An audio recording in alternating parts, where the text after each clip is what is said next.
Bueno, pues bienvenidos una vez más a lo que es el seminario de Casa de Oración Montreal, la Escuela Bíblica. Y el día de hoy vamos a continuar con lo que es el tema de la justicia de Dios, pero lo seguimos viendo bajo el contexto de su atributo. Dentro de este contexto del atributo de Dios, entendemos por atributo como todo aquello que Dios ha revelado de sí mismo y que es verdadero, o sea, como Dios ha dado a conocer. Y uno de esos atributos con los que Dios ha dado a conocer es que Él es justo. Y una de las cosas que hemos visto es que Dios, al ser justo, todas sus acciones van a actuar de acuerdo a su esencia. Él no es un Dios que sea justo y actúe de una manera injusta. Entonces, nosotros dijimos al inicio que la justicia, hablando de la justicia de Dios, podemos ver que está la justicia rectoral de Dios, que tiene que ver precisamente o habla de la rectitud de Dios como gobernador, como legislador, como juez, que aplica su ley con la promesa de castigo o recompensa. Entonces, cuando hablamos de que Dios aplica su ley, estamos hablando de la justicia distributiva. Y esta justicia distributiva tiene dos categorías, de acuerdo a cómo el ser humano va a reaccionar. Si reacciona obedientemente, entonces Dios promete recompensa. Y a eso se le llama la justicia distributiva. La justicia distributiva, pero es la remunerativa, donde Dios otorga recompensa por la obediencia.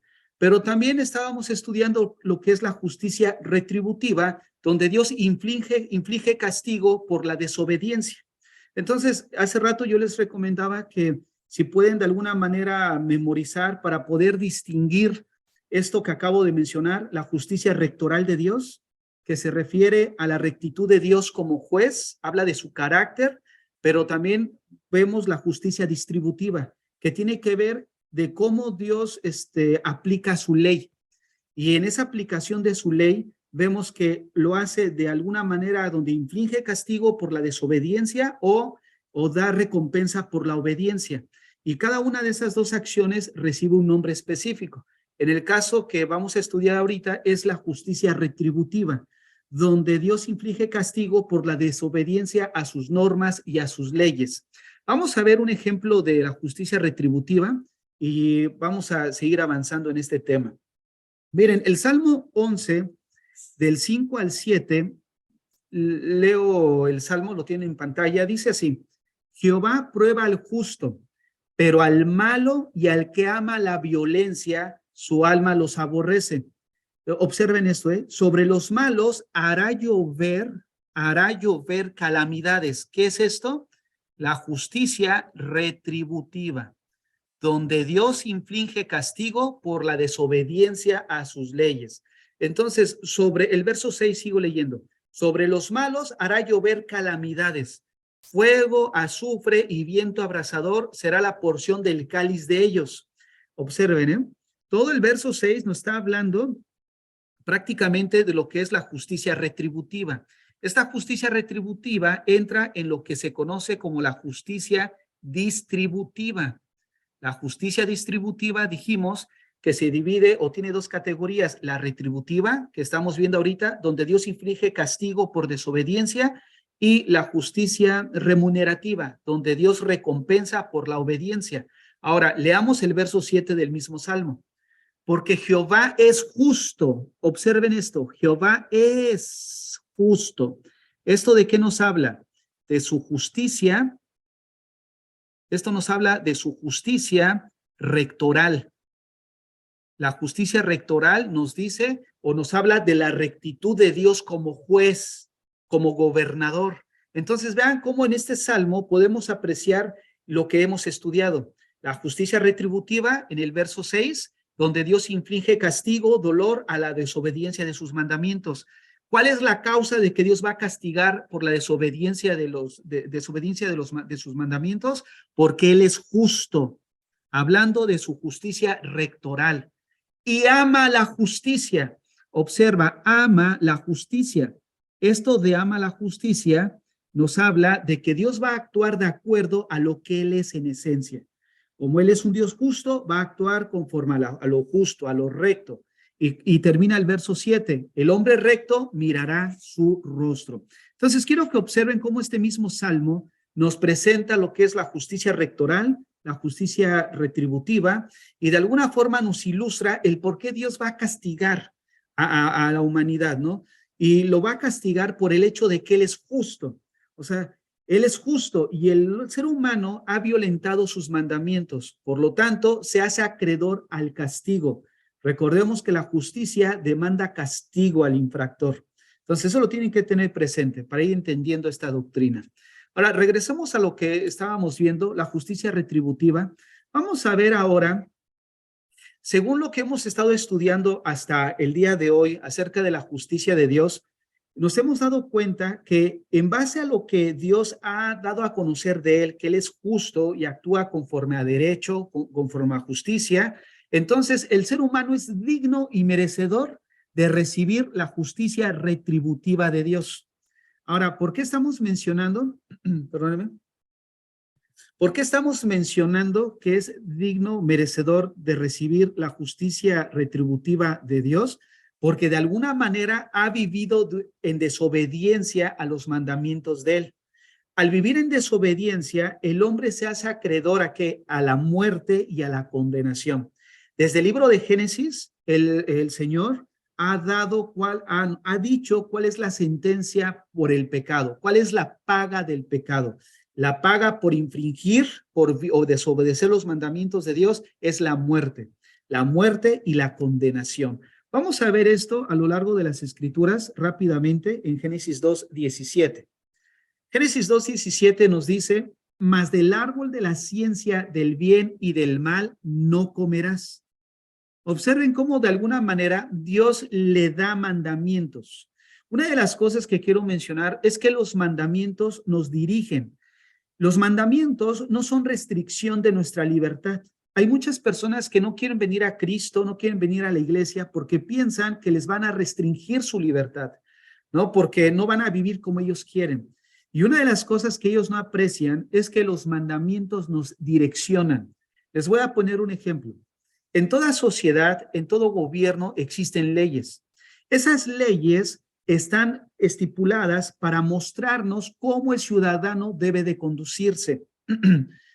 Y es ahí donde nosotros podemos ver que si nos atravesamos un semáforo en luz roja, ahora sí que, perdón, las consecuencias de habernos atravesado en luz roja, obviamente es una infracción.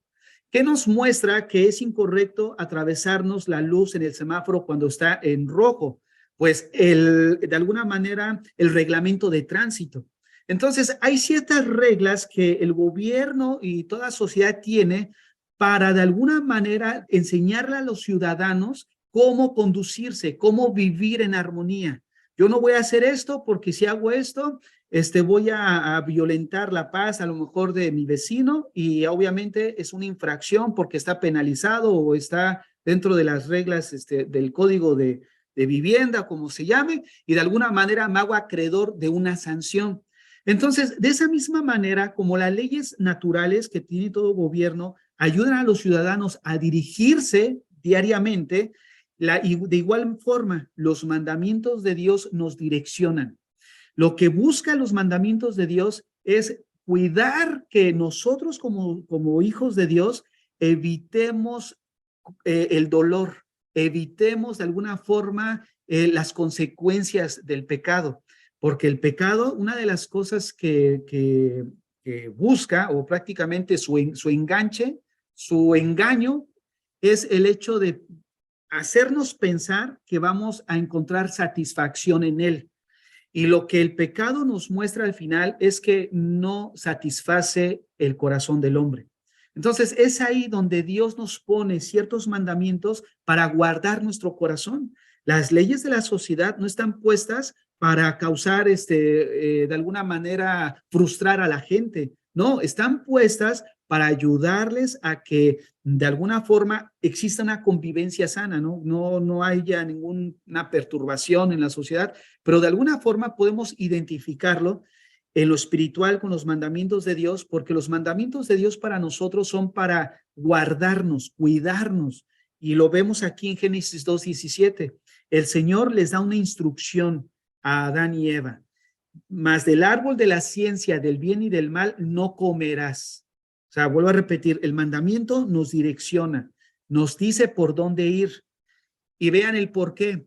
Porque el día que de él comieres, ciertamente que morirás. Vean, el mandamiento que Dios le da es para protegerlos, para cuidarlos. Y es algo que el hombre natural no entiende. Ellos dicen, no voy a la iglesia, no voy a Cristo porque pues voy a prohibirme, me va a prohibir ciertos placeres. Y no se da cuenta que lo que Dios busca es que no suframos precisamente por esos placeres, que al final son placeres momentáneos y no satisface el corazón del hombre. Y sí acarrea consecuencias, como en este caso es la muerte, muerte física como muerte espiritual. Romanos 5:12 también Pablo escribe diciendo, por tanto, como el pecado entró en el mundo por un hombre y por el pecado la muerte, así la muerte pasó a todos los hombres, por cuanto todos pecaron. Fíjense nada más, el pecado entró por obviamente Adán y Eva. El pecado y por el pecado que entró la muerte. Entonces, vean cómo desde el Génesis y a lo largo de la Biblia nos muestra que la paga del pecado es la muerte. Ezequiel 18:20 dice, el alma que pecare, esa morirá. El alma que pecare, esa morirá. Romanos 6, del 21 al 23. Pero ¿qué fruto tenías de aquellas cosas de las cuales ahora os avergonzáis? Porque el fin de ellas es muerte. Observen, es muerte, no hay placer, es un placer momentáneo. Mas ahora que habéis sido libertados del pecado y hechos siervos de Dios, tenéis por vuestro fruto la santificación y como fin la vida eterna. Porque la paga del pecado, ¿qué es muerte. La paga del pecado, mas la dádiva de Dios es vida eterna en Cristo Jesús, Señor nuestro. Romanos 7:5 también menciona, porque mientras estábamos en la carne, las pasiones pecaminosas que eran por la ley obraban en nuestros miembros, llevando fruto para muerte. O sea, ¿qué es lo único que produce aquella rebelión en contra de Dios? Lo único que produce es la muerte. Entonces, cuando Dios nos da sus mandamientos, nosotros necesitamos verlos que son esa luz que nos enseña por dónde conducirnos en medio de la oscuridad. Los mandamientos de Dios no son una cadena, una camisa de fuerza que restringe nuestra libertad. Todo lo contrario, busca cuidar nuestra vida, en primer lugar, de que tengamos como fruto la muerte. Y en segundo lugar, obviamente, pues busca que vivamos de una manera alegre, feliz. Miren, la manera más feliz y alegre que el ser humano puede vivir es viviendo en obediencia a Dios. No hay mayor felicidad que esa. Lo que el mundo y el pecado ofrece como felicidad realmente es una ilusión, no produce una felicidad genuina que perdura en el corazón del hombre. Ahora bien, una vez que estamos estudiando cómo el ser humano o el hombre en general es merecedor de recibir la justicia retributiva por cuanto ha pecado, por cuanto ha vivido en rebelión abierta, pues lo único que merece entonces es la muerte y la condenación. Ahora, a manera de resumen, quiero explicar una idea que ya lo dije creo a 2 clases atrás, pero lo quiero volver a traer para que refuerce más lo que estamos estudiando. La Biblia da a conocer a Dios o presenta a Dios como un Dios santo y un Dios justo.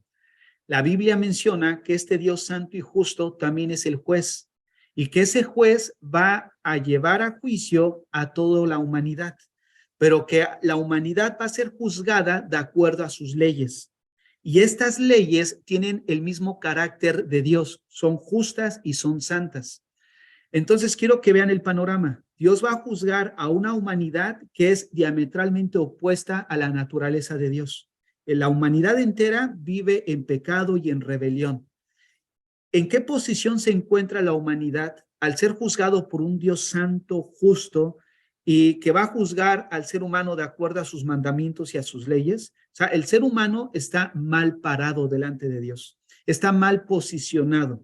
Es merecedor de la muerte y condenación porque de una u otra manera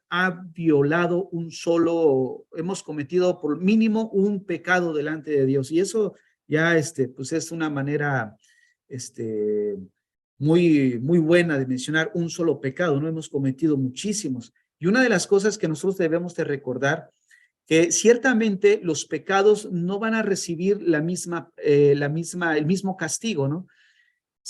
Pero sí me refiero a que un solo pecado tiene la capacidad de condenarnos. Y es, ya sea, porque mucha gente dice, ¿no? Bueno, pues yo no mato, yo no soy un asesino, no soy un gran violador, pero si eres mentiroso, pero sí de alguna manera has cometido cosas que muchos catalogan como pecados blancos y realmente no son pecados blancos. Entonces, de alguna manera nosotros necesitamos ver que todo tipo de pecado, sea pequeño o grande, tienen la capacidad y la potencialidad de condenar al hombre. Por cuanto todos hemos pecado, estamos destituidos de la gloria de Dios. Ahora bien, a manera también de resumen, vamos a ver que la justicia de Dios demanda castigo al pecador.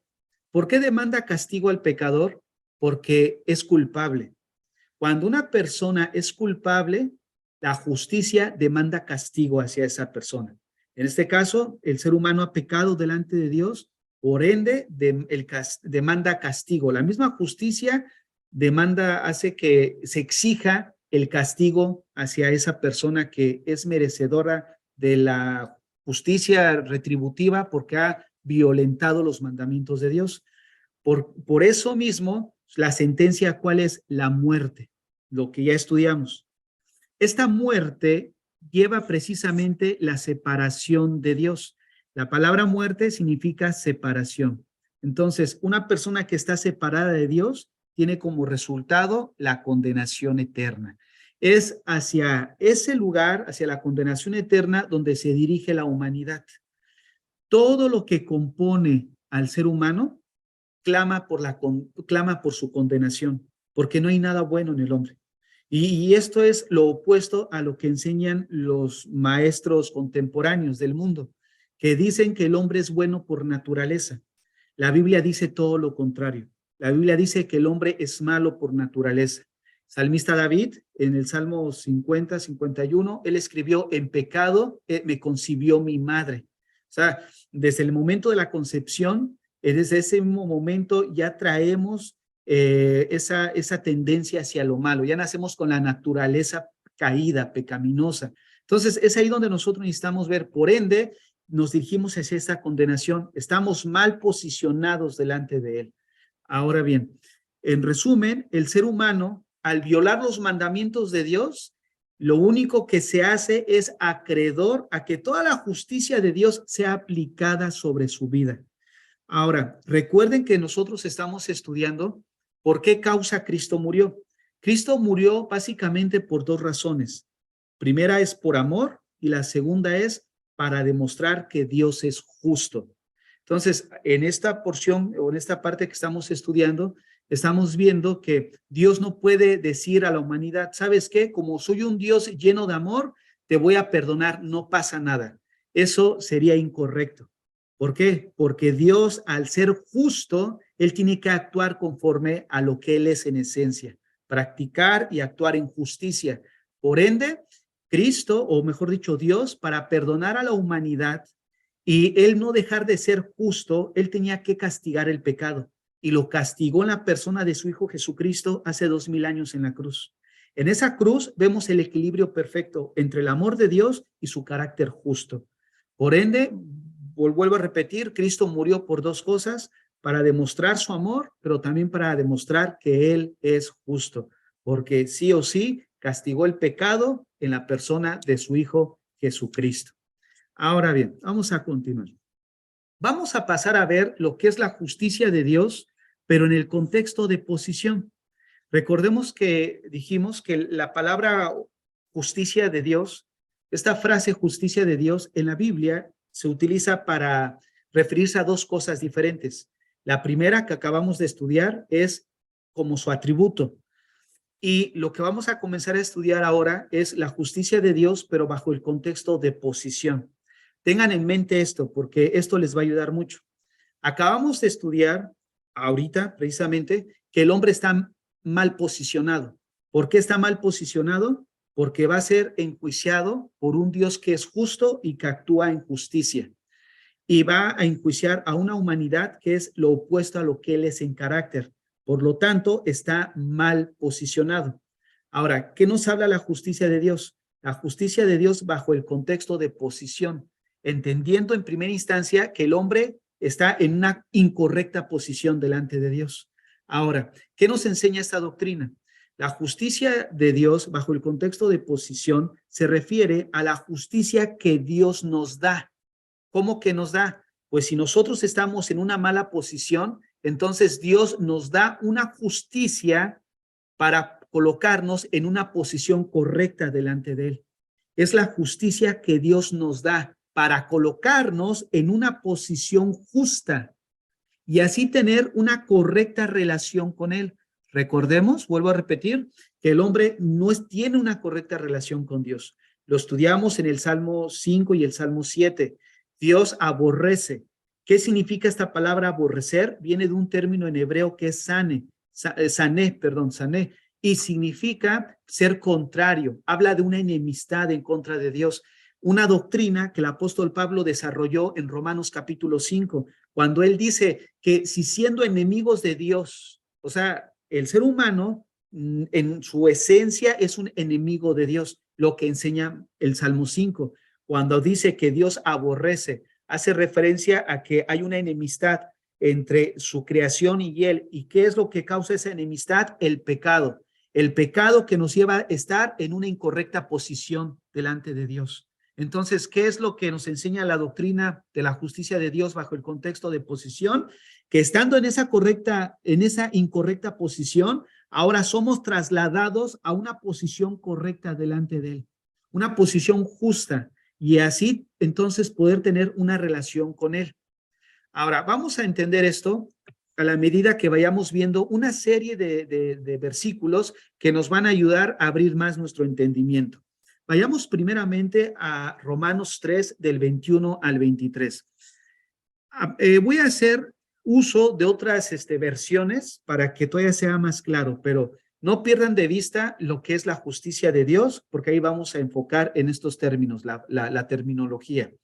Romanos 3, 21 al 23 dice así: pero ahora, aparte de la ley, se ha manifestado la justicia de Dios, testificada por la ley y por los profetas. Quiero aquí hacer una pausa.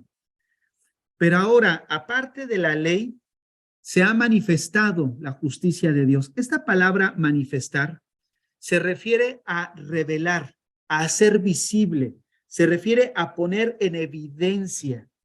Destapar significa, ¿no?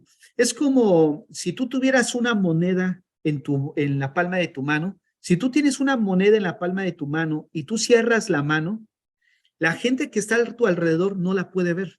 O sea, no puede ver la que tú en tu puño cerrado tienes una moneda. Pero cuando tú abres tu puño y extiendes la palma, ellos pueden ver la moneda. Es a eso a lo que se refiere la palabra manifestado. Quiere decir que desde el Antiguo Testamento siempre ha estado ahí la justicia de Dios, pero que en estos tiempos de Pablo ha sido dada a conocer, ha sido revelada.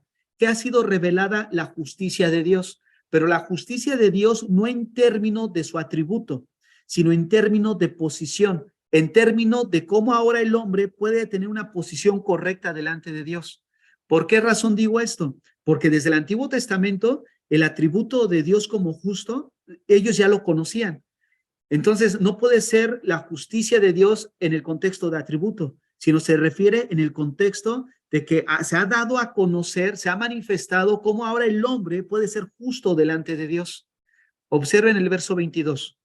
La justicia de Dios por medio, otra vez, la justicia de Dios por medio de la fe en Jesucristo. Ahora, quiero aquí explicar la justicia de Dios. La justicia de Dios, si aquí nosotros lo vemos bajo el contexto de atributo, o sea, no tiene sentido. O sea, no tiene sentido la justicia de Dios por medio de la fe. O sea, no tiene nada de sentido. ¿Qué quiere decir? acerca del atributo de Dios con la fe en Jesucristo. O sea, no hay ninguna relación, pero no tiene sentido cuando la vemos en el contexto de posición.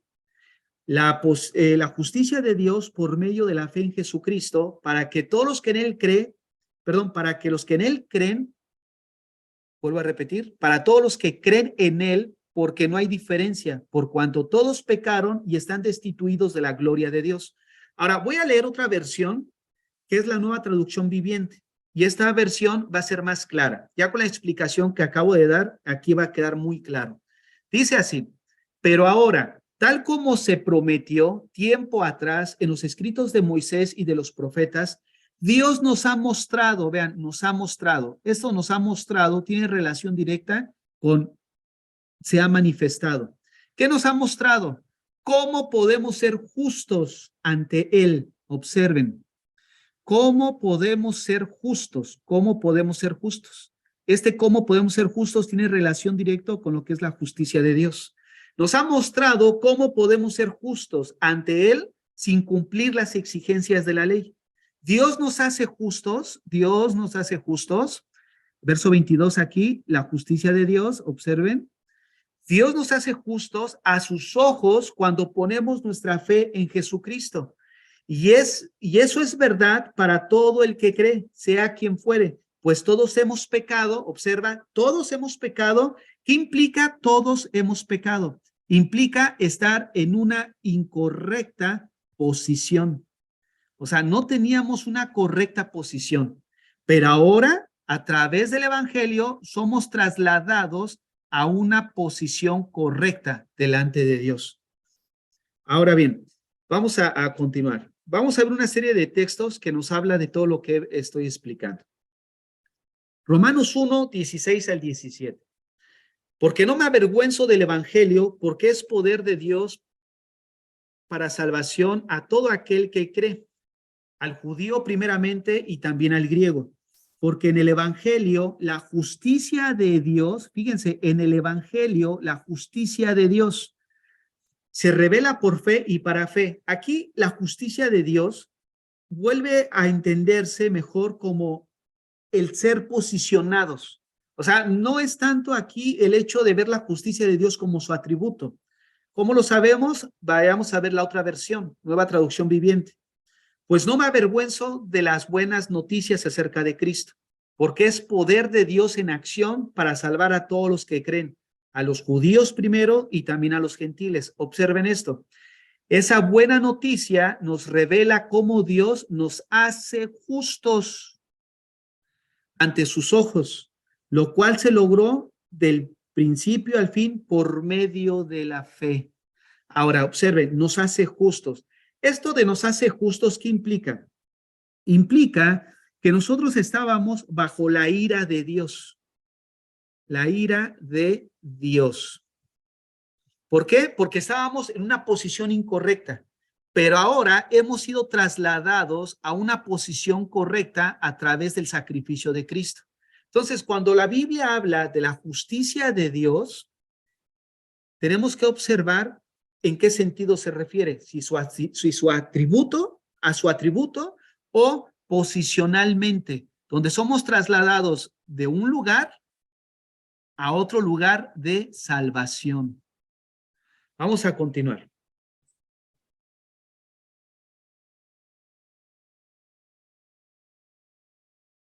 Vamos a seguir viendo. Miren, la justicia de Dios. Ya vimos a grandes rasgos y conforme vayamos avanzando, vamos a seguir profundizando más en esto que estoy viendo. Pero quiero que veamos lo siguiente. Una de las cosas que estamos viendo es de que la justicia de Dios se refiere a una posición donde nosotros estábamos en una posición incorrecta por nuestro estado pecaminoso y ahora somos trasladados a una posición correcta. Ahora, la pregunta es, ¿cómo se obtiene esta posición? Esta posición no puede ser obtenida por medio de la obediencia. Perdónenme. Me equivoqué. Ok. Esta posición de la que estamos hablando, si estamos hablando de la justicia de Dios y que se refiere a una posición, ¿cómo podemos nosotros obtener esta posición? Una de las cosas que nosotros debemos de entender es que esta posición que la correcta, con la que podemos tener una correcta relación con Dios, no viene a través de la obediencia de los hombres hacia la ley de Dios. ¿Qué quiere decir, pastor? Porque miren, aquí quiero hacer hincapié en algo. Muchas veces llegamos a pensar que tenemos que obedecer para ganarnos el favor de Dios. Nosotros necesitamos ver la obediencia bajo dos contextos. ¿Cuáles son? La obediencia bajo el contexto de antes de Cristo y la obediencia bajo el contexto después de Cristo. Hablando de la vida de uno. Antes de Cristo, yo no obedecía a Dios. Yo era desobediente. Por lo tanto, yo me hacía meritorio a la justicia retributiva, donde Dios inflige castigo por la desobediencia, porque yo no era obediente. Entonces, si yo quiero pasar de aquí a un estado justo, por mi obediencia, yo no puedo. ¿Por qué razón? Porque esta posición justa no se obtiene a través de nuestra obediencia, porque estamos hablando de salvación. O sea, mi salvación yo no me la gano a través de mi obediencia, porque si nuestra salvación la ganaríamos por nuestra obediencia, entonces, ¿por qué murió Cristo? No hubiera habido necesidad de que muriera Cristo si el ser humano pudiera ganarse su salvación a través de la obediencia. Pero una de las cosas que observamos es de que esta posición justa, donde de alguna manera yo obtengo mi salvación, no es a través de mi obediencia. Pero ya que el Señor me coloca en esa posición justa y correcta delante de Él, entonces mi obediencia sí cuenta. Después de Cristo, mi obediencia sí cuenta. ¿Por qué? Porque ahora una de las características, una de las evidencias de que soy hijo de Dios es mi obediencia. No tengo el tiempo para explicar todo esto ahorita con la Biblia, pero si ustedes leen Primera de Juan, capítulo 2, del 1 en adelante, ustedes se van a dar cuenta cómo una de las evidencias de nuestra salvación es precisamente la obediencia. Ahora, esta justicia tampoco puede ser obtenida por méritos propios, por esfuerzos. Esto es lo que hacían los fariseos. Los fariseos pretendían ganarse el favor de Dios a través de su vida piadosa, a través, según de ellos, de sus rituales, ¿no? Oración, ayuno y ofrendas. Pero nosotros necesitamos ubicar siempre estas cosas en el antes de Cristo y después de Cristo. Porque estos fariseos lo hacían, pero con el fin de ganarse el favor de Dios, ganarse su entrada al cielo. Pero eso no sirve para ganarnos el reino de los cielos. Eso cuenta ya cuando estamos en Cristo. Ya cuando soy hijo de Dios, entonces no solamente es una opción, sino es un mandamiento obedecer. Tener comunión con Dios, ofrendar y también ayunar, eso ya entra, pero después. Entonces necesitamos ubicarlo en ese contexto. Voy a tomar unos versículos para que nosotros entendamos un poco más esto que estoy mencionando. Romanos 3:28. Concluimos pues que el hombre es justificado. ¿Cómo es justificado? Por fe, sin las obras de la ley. Fíjate nada más, somos justificados por fe. O sea, no es a través de obedecer la ley. La ley nunca fue dada como un medio de salvación. Y ahorita vamos a estudiar eso. Hechos 13:38. Sabed pues esto, varones hermanos, que por medio de él se os anuncia el perdón de pecados, y que todo aquello de que por la ley de Moisés no pudiste ser justificado. ¿Qué significa justificado? La palabra justificado significa ser hallado justo, ¿no? Ser hallado justo. Ahora, todo lo que a través de la ley no pudimos ser justificados, la ley de Moisés, en él es justificado todo aquel que cree. Observen, pero no es a través de obedecer la ley o cosas similares. Gálatas 2:16. Sabiendo que el hombre no es justificado por las obras de la ley, sino por la fe de Jesucristo. nosotros también hemos creído en Jesucristo para ser justificados por la fe de Cristo y no por las obras de la ley, por cuanto por las obras de la ley nadie será justificado. Filipenses 3:9. Y ser hallado en él, no teniendo mi propia justicia, que es por la ley, sino la que es por la fe de Cristo, la justicia que es de Dios por la fe. Ahora, justicia, aquí justicia, ¿cómo se puede interpretar justicia? ¿Como atributo o como posición? Fíjate nada más, voy a leer otra vez Filipenses 3:9. Y ser hallado en él, no teniendo mi propia justicia, o sea, mi propia justicia a través de la ley, como fariseo, que guardaba, era celoso de la ley, y etcétera, etcétera, que es por la ley, sino por la fe de Cristo. ¿Qué busca a través de la fe de Cristo? La justicia.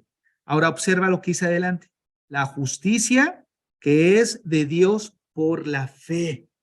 ¿A qué justicia se refiere? A esa justicia posicional, donde ahora somos colocados en una posición que nos lleva a tener una correcta relación con Dios.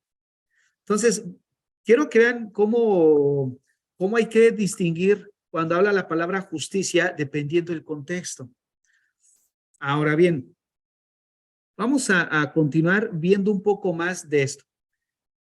Nosotros acabamos de decir que esta justicia o esta posición de ser justo no se obtiene a través de guardar la ley, de obedecer.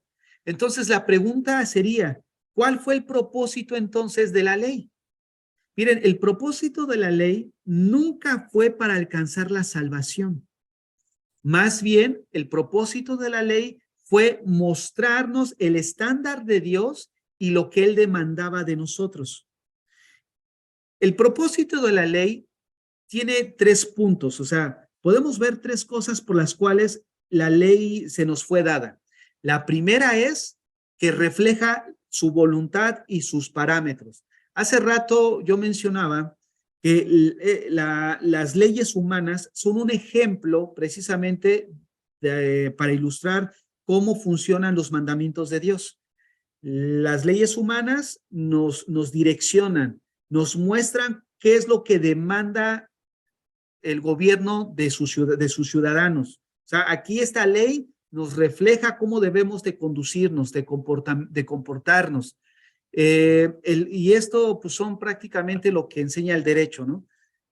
Y ahí nos damos cuenta cómo de alguna forma estas leyes nos orientan. Ahora, hablando ya en sentido espiritual, los mandamientos de Dios o la ley de Dios, ¿qué refleja? Refleja la voluntad. ¿Qué es lo que Dios quiere en el sentido de cómo nosotros debemos de vivir? Me dicen los mandamientos lo que a Dios le agrada de mi conducta, cómo yo debo de conducirme. Miren, les voy a poner un ejemplo. La Biblia dice, no matarás. Entonces, muchos de los fariseos creían de alguna manera, pues, que eran justos delante de Dios porque nunca habían matado. Cuando llega Jesús y en Mateo capítulo 5, les empieza a decir, ustedes escucharon decir en otros tiempos, no matarás. Y cualquiera que matare se hace culpable del juicio de Dios. Pero yo os digo que cualquiera que odia a su enemigo o a su amigo ya es culpable del juicio de Dios. Una de las cosas que los fariseos hacían es que ellos decían, bueno, yo soy bueno porque yo nunca he matado literalmente. O sea, como yo no lo he hecho, pues por ende soy inocente.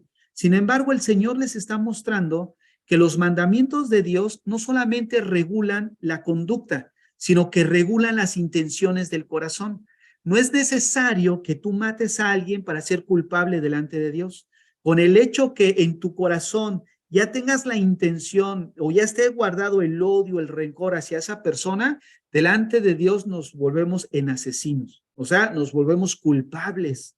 Entonces, quiero que vean cómo los mandamientos de Dios o la ley de Dios fue dada porque nos refleja cuál es la voluntad de Él, o sea, cuál es el deseo de Él hacia nosotros de cómo debe de ser nuestro proceder.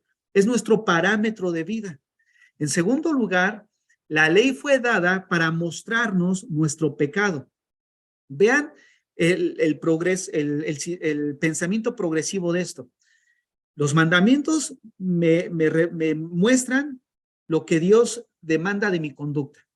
En segundo lugar, los mandamientos me muestran que yo soy un pecador. ¿Por qué? Porque yo no puedo vivir al estándar de lo que Dios me muestra. O sea, yo no puedo ser obediente en todos sus mandamientos.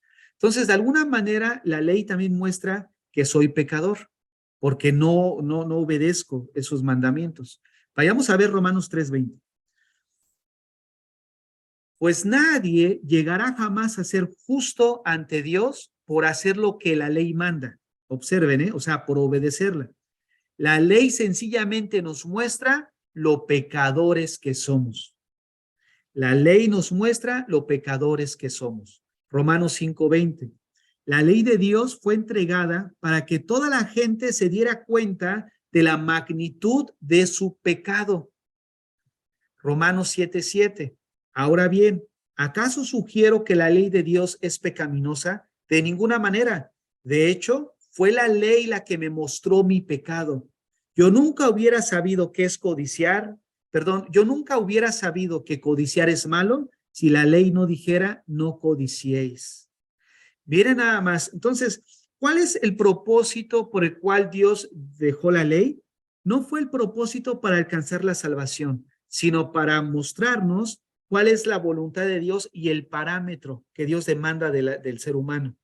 Pero también nos muestra nuestro pecado, porque al mostrar ahí, no hagas esto, no hagas lo otro, me indica a mí que yo he violado la ley de Dios, ¿no? Al no ser obediente. Y esto debe de producir en mí la necesidad de un Salvador. ¿Por qué razón? Porque al violentar la ley, ya estudiamos que la ley demanda castigo al que violenta la ley, al que violenta los mandamientos. Entonces, si yo me doy cuenta que soy pecador porque he violado los mandamientos de Dios, esto debe de producir en mí la necesidad de buscar un Salvador. Y es precisamente lo que nos menciona Gálatas 3:24.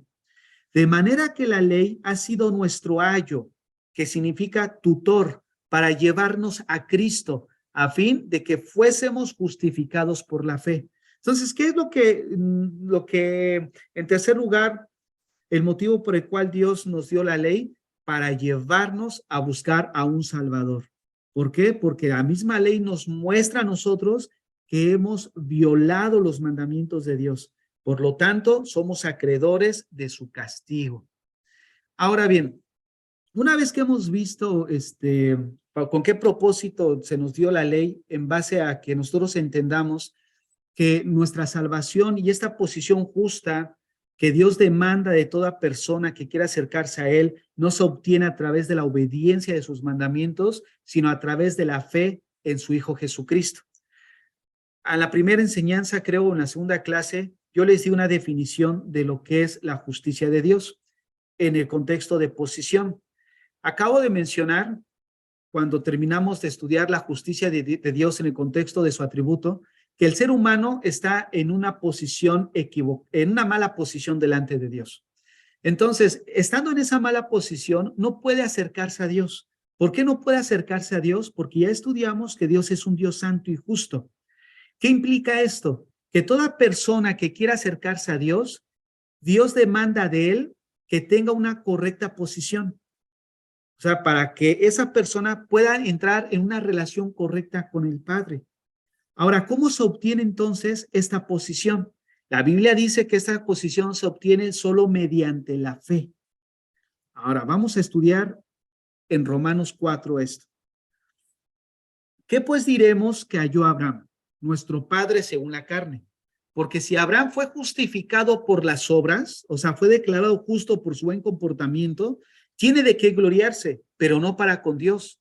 Porque ¿qué dice la Escritura? Creyó Abraham a Dios y le fue contado por justicia. Esto de fue contado se refiere a que se le atribuyó a su cuenta, ¿no? Se le atribuyó justicia. pero al que obra no se le cuenta el salario como gracia, sino como deuda.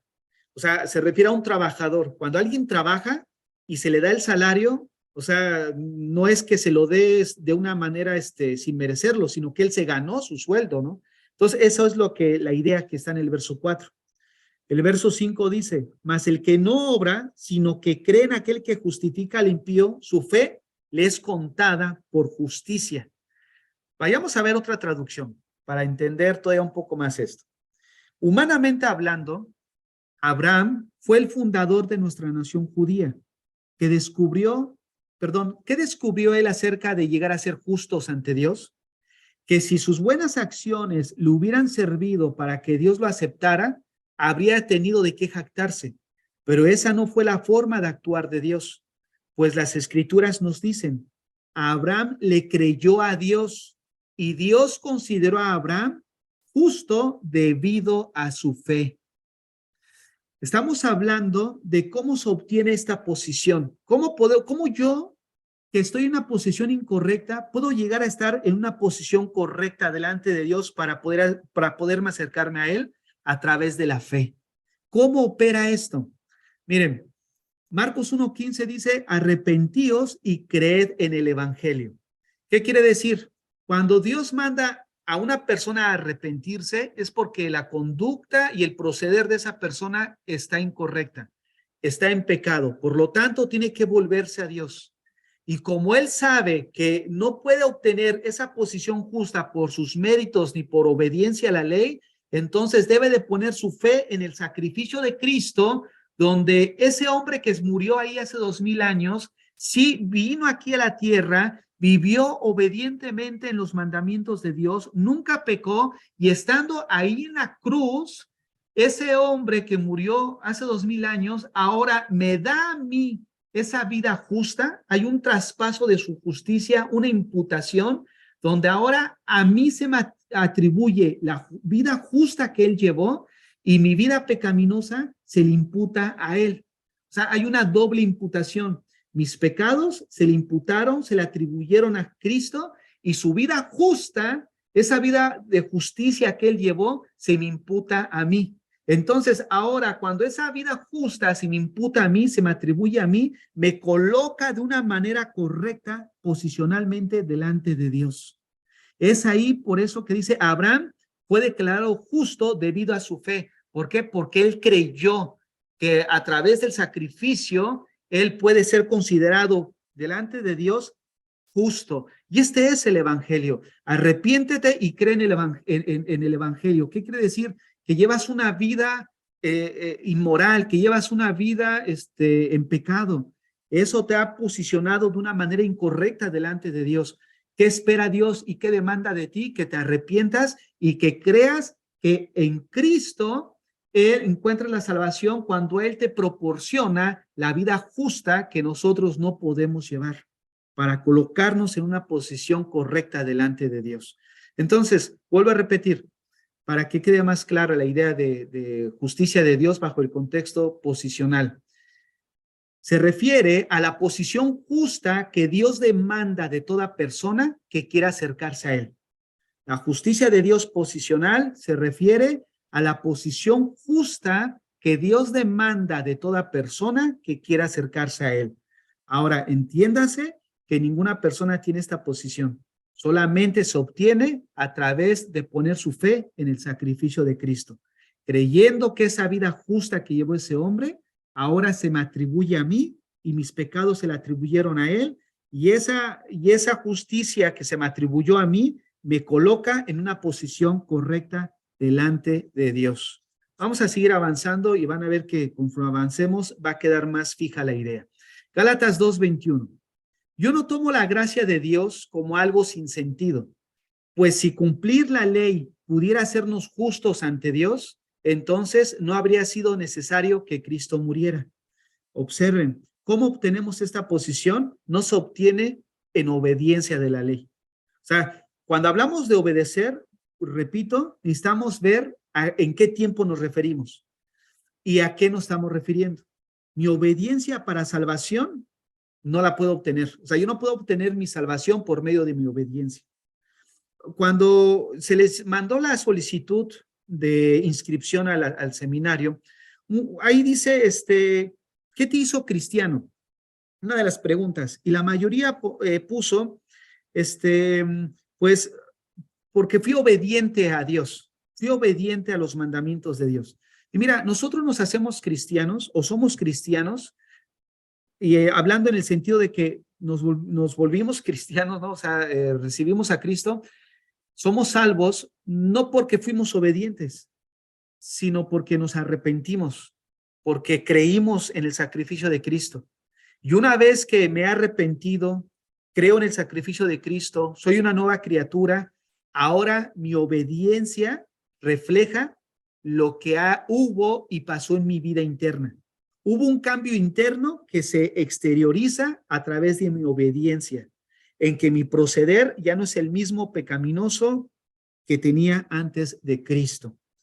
Gálatas 3:6. Así Abraham creyó a Dios y le fue contado por justicia. Ahora ya entendemos un poco más a qué se refiere por justicia, o sea, ser declarado justo, lo que leímos en Romanos 4.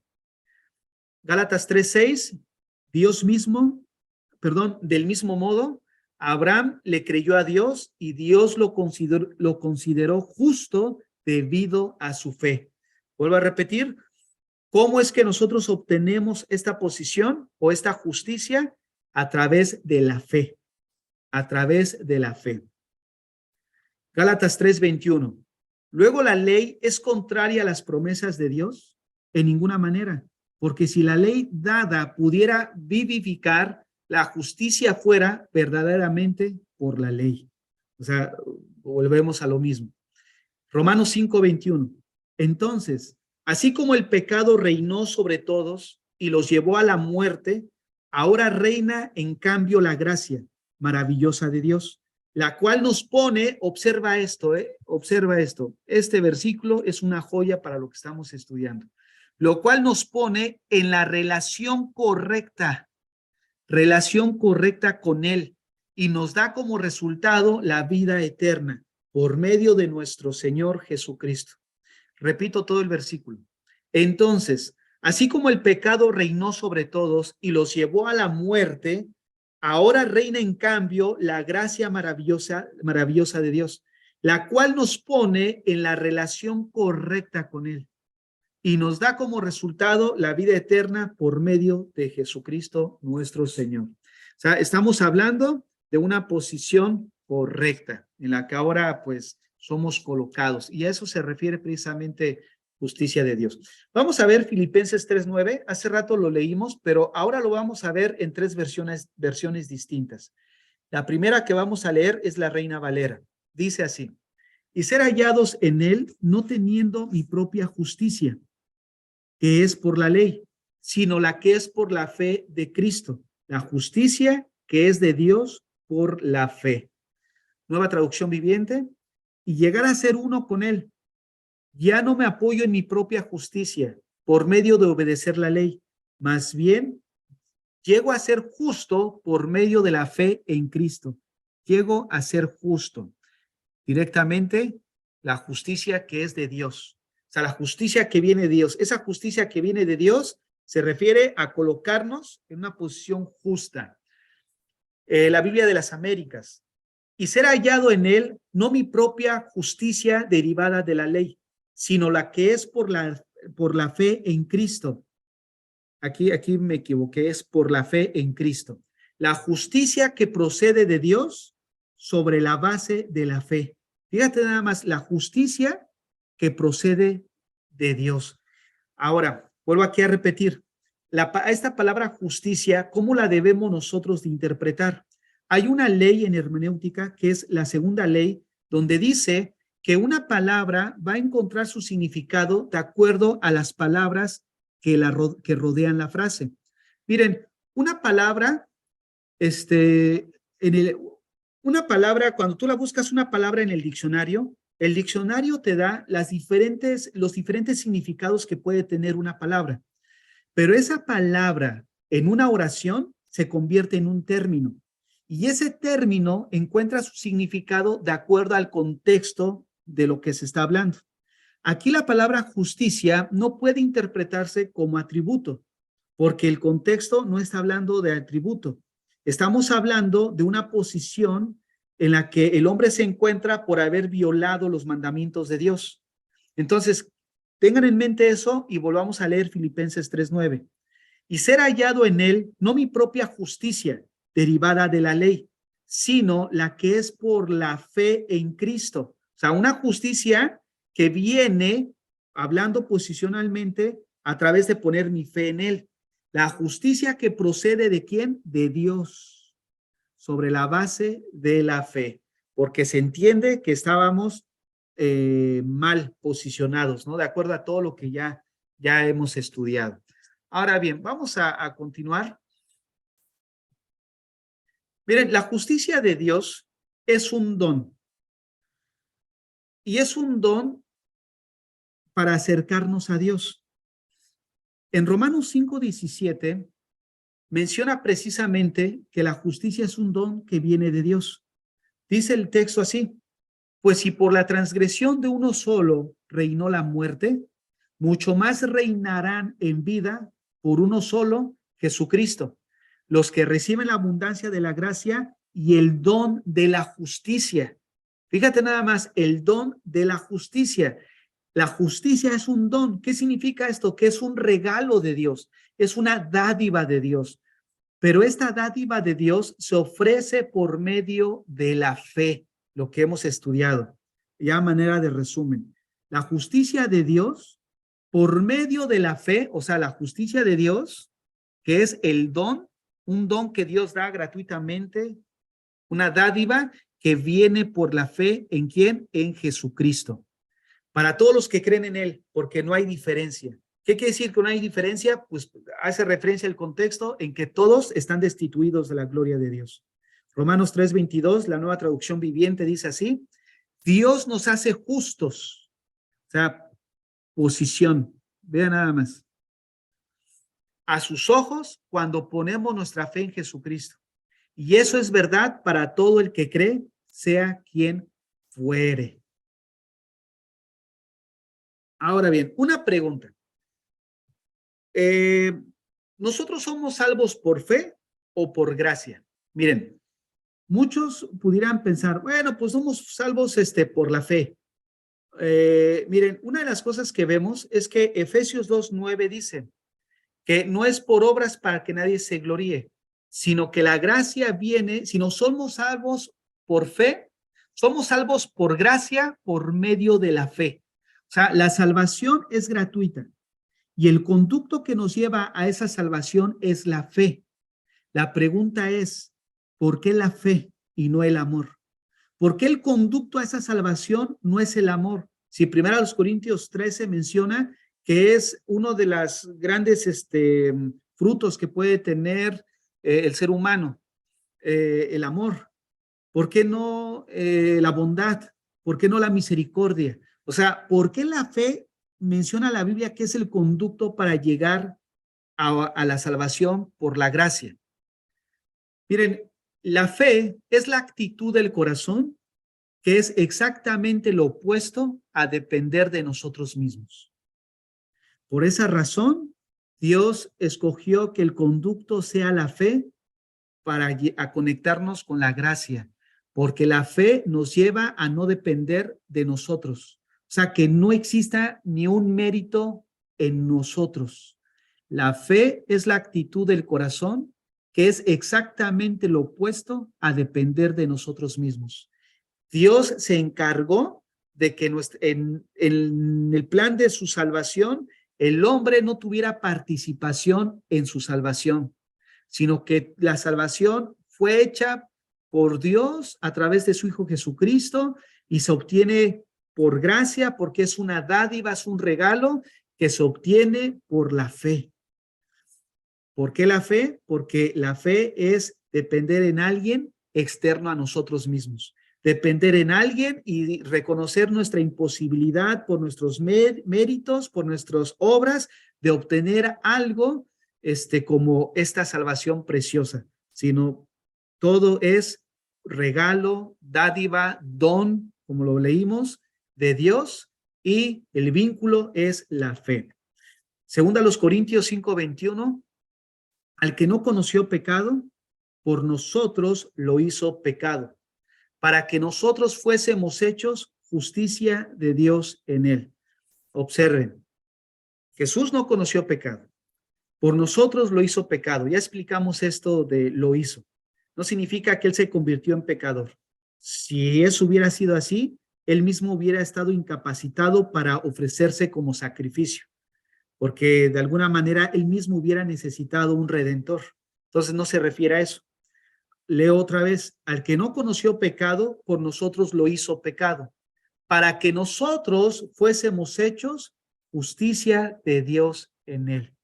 ¿Qué quiere decir? Que ahora a través de Cristo, nosotros somos considerados y somos movidos a una posición justa delante de Dios, lo que hemos explicado a lo largo de esta clase. Nueva traducción viviente, el mismo texto. Pues Dios hizo que Cristo, quien nunca pecó, fuera la ofrenda por nuestro pecado, para que nosotros pudiéramos estar, escucha esto, en una correcta relación con Dios por medio de Cristo. Una correcta relación. Y en la traducción, la Reina Valera lo traduce como justicia de Dios. ¿Por qué? Porque se refiere precisamente a algo posicional, ¿no es cierto?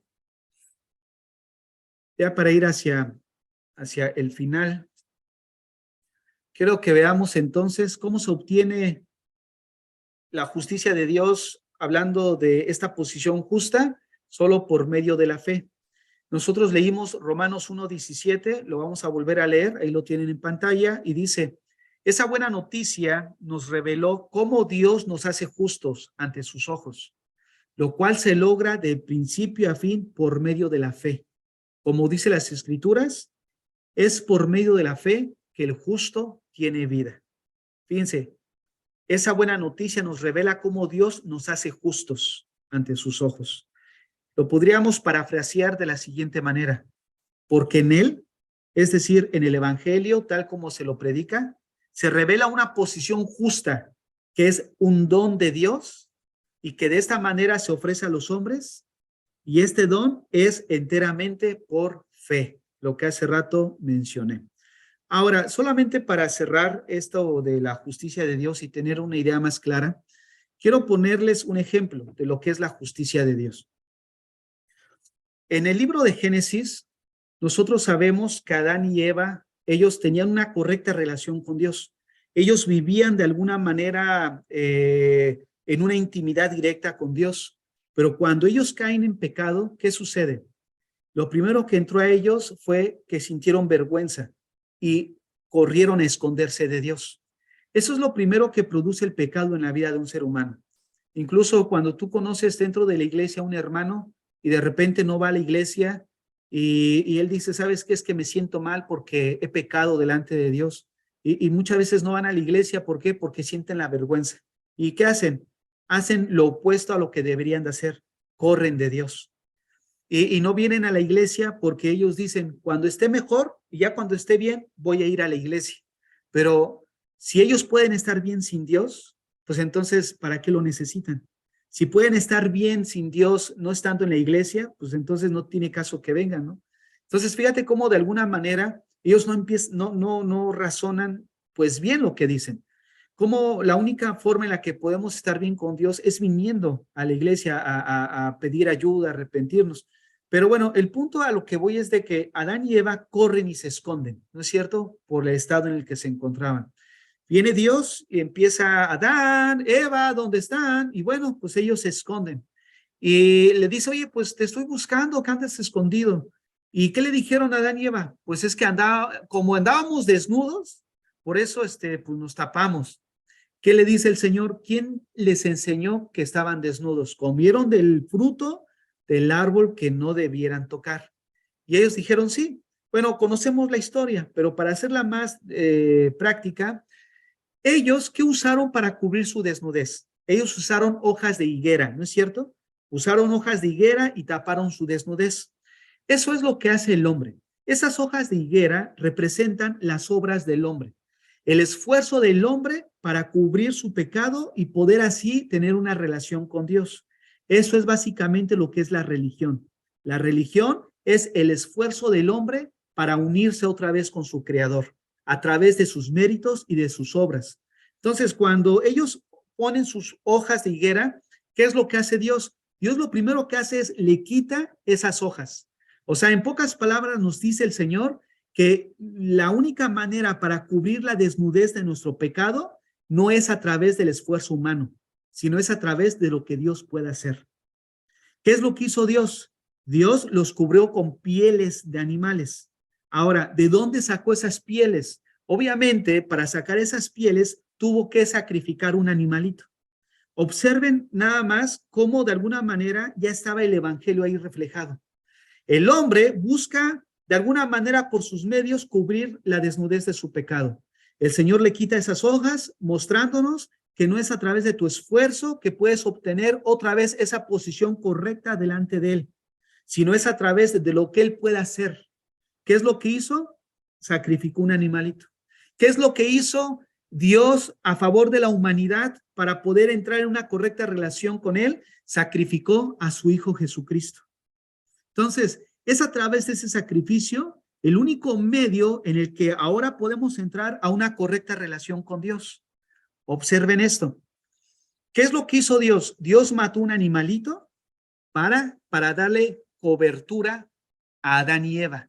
Mató a un inocente para cubrir a un culpable.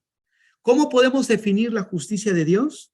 El juicio de Dios sobre el inocente a fin de proveer cobertura al culpable. ¿Qué es lo que vemos ahí? Vemos el carácter justo de Dios, pero también vemos cómo ese carácter justo de Dios obra a favor del culpable para colocarlo ahora en una posición correcta de justo y así poder tener una relación correcta con Dios nuevamente. Algo que no es por medio humano, guardar la ley, que tus obras, que tu ayuno, que tú oraste, que tú esto. Dios lo que hace solo se ríe de nosotros y dice, no, ni aún con todas las hojas del mundo vas a poder cubrir tu desnudez. ¿Qué hace Dios? Nos quita nuestras hojitas y nos muestra que esa correcta posición ahora solamente es dada por lo que Él hizo hace 2000 años en la cruz, donde estando Cristo en la cruz, se llevó a cabo una doble imputación. Nuestros pecados se le imputaron a Él. La palabra imputar significa atribuirle a algo a alguien que no hizo o no cometió. Entonces nuestros pecados se le atribuyen a Cristo y esa vida justa que Él llevó se nos atribuye a nosotros. Y entonces ahora estando ya en la justicia de Cristo en mí, ahora ya puedo venir a Dios y presentarme y tener una correcta relación con Él.